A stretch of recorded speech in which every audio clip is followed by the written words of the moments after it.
একটা জরুরি কথা ছিল। হ্যাঁ বলুন। না মানে সেরকম কিছু নয়। কিছু না যখন কেন বেকার টাইম ওয়েস্ট করছো? না মানে বলছিলাম কি, আপনার শরীর ঠিক আছে তো?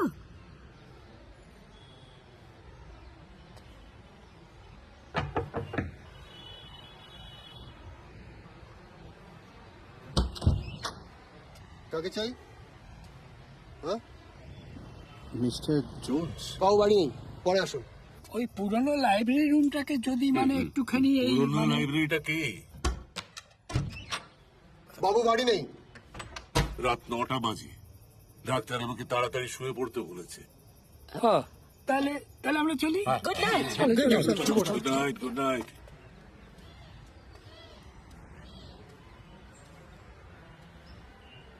মালিকও রাগি, চাকরও রাগি। আমরা ভাই কথাটা বলতেই পারলাম না, তুমি একটু চেষ্টা করে দেখো না।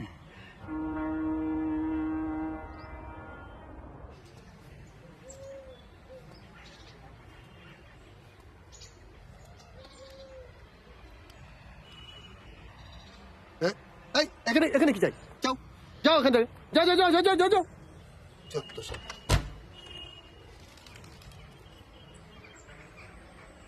আপনার বাবুকে বলে দেবেন, যিনি এসেছিলেন তার বাবা 1965 এর ব্যাচ, সেন্ট জেভিয়ার্স কলেজে, আর সেলফিশ জায়ান্ট নাটকে উনিও পাঠ করেছিলেন। I'm going fishing. You can join.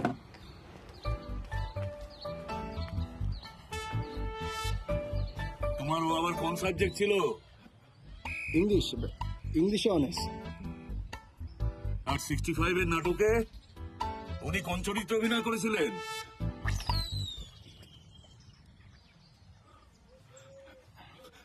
গাছ, বাবা গাছ হয়েছিলেন। এই তোমাদের আসল কথাটা কি বলতো? নাম মানে শোনো শোনো, 65 এর ওই নাটকে কোনো মানুষ গাছ সাজেনি। আমরা খুব যত্ন করে সেটটা বানিয়েছিলাম। বুঝতে পারছি তোমার অন্য কোনো একটা উদ্দেশ্য আছে।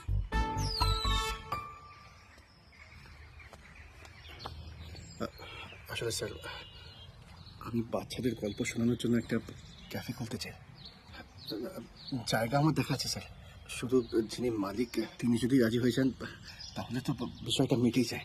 অবশ্য আমার বিশ্বাস স্যার, তিনি যদি সেলফিশ জায়ান্ট গল্পটা পড়ে থাকেন তাহলে উনি নিশ্চয়ই আপত্তি জানাবেন না যে ওনার বাগানে বাচ্চারা আসুক। তা ক্যাফেটা কোথায় করতে চাও?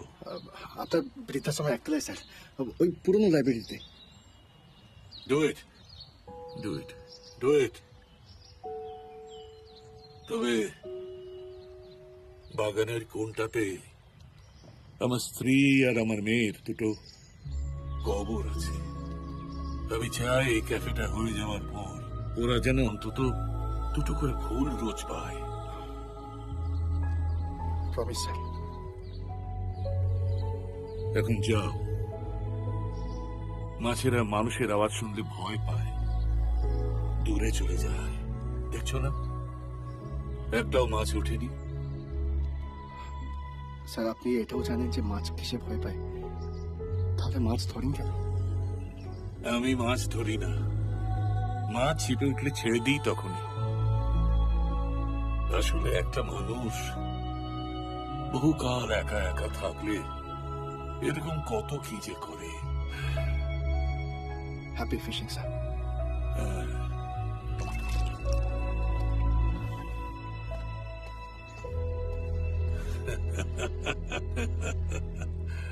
আমার তো বিশ্বাসই হচ্ছে না কাউকে সেলফিশ জায়ান্ট বলে ব্ল্যাকমেল করে ক্যাফের জায়গা পাওয়া যায়।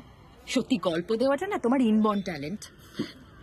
আমি কাউকে ব্ল্যাকমেল করি না মোহর, শুধু এই ক্যাফেটা হয়ে গেলে না ওই পরিবারহীন বৃদ্ধ বৃদ্ধাদের বাগানে আবার বসন্ত আসবে। আমি চাই না এই পৃথিবীতে ওই সেলফিশ জায়ান্টের মতো কেউ একা থাকুক। একা থাকার যে কি কষ্ট তুমি তা বুঝবে না মোহর।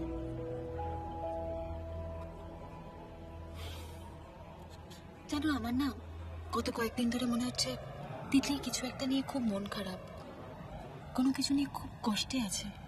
এরকম আগে কখনো করেনি। কিছু একটা হলে সবার আগে আমাকেই বলে। কি জানি, আমি এটা নিয়ে বেশি ভাবছি, তাই না?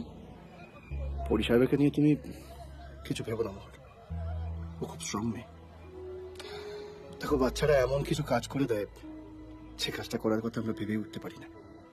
হ্যাঁ, কিন্তু বাচ্চারা তো ছোট, ইম্যাচিউরড, অনেক ভুল করে ফেলে ওরা, অনেক অদ্ভুত অদ্ভুত জেদ থাকে ওদের। বাচ্চাদের ওই জেদটা আছে বলেই তো ওরা যখন খুশি যে কোনো বাগানে ফুল, পাখি, প্রজাপতি, বসন্ত ফিরিয়ে আনতে পারে।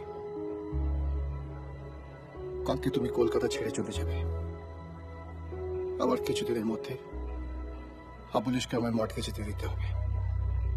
দেখো, এই যে আমি বড়, সেই জন্য তো কষ্টটা আমি বেশি পাবো, তাই না? আমি তো আবার ফিরে আসবো। শুধু আবুলিশকে 2-1 দিনের মধ্যে মঠকেজ থেকে ছাড়িয়ে আনবো। ওর ভবিষ্যতে কার কখন কি হয় আমরা কেউ জানি না, হ্যারিও জানে না।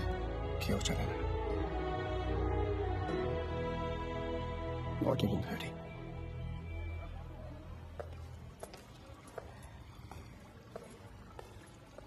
কি রে, ক্যাবটা কতদূর? না, এখনো আসেনি। কি জানা? মা, 3 দিন কিন্তু আমাকে ফোনে পাবে না, ওয়ার্কশপটায় ফোন অ্যালাউড না, আমাদের ফোন সাবমিট করে দিতে হবে। ঠিক আছে, অন্তত একটা মেসেজ করে দিস ওখানে পৌঁছে। করে দেবো।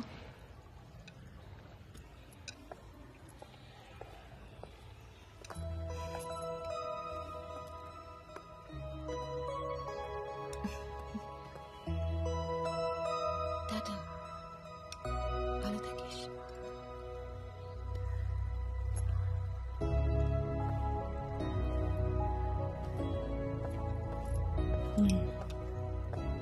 সাবধানে যাস।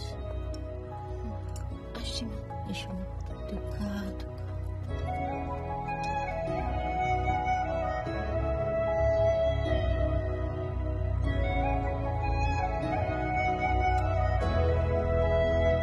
সরি মিসেস সেন, আপনাকে এইভাবে ডেকে পাঠানোর জন্য।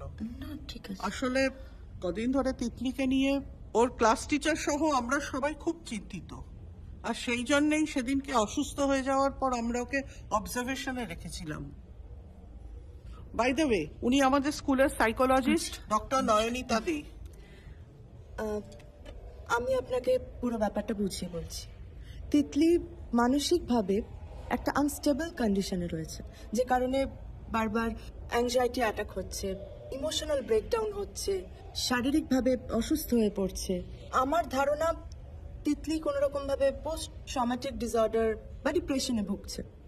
আর বাচ্চাদের ক্ষেত্রে তো তখনই হয় যখন বাচ্চাদের ওপর পড়াশোনার ওপর প্রেশার থাকে, খুব চাপ পড়াশোনার জন্য, বা মারধর করা হয়, বা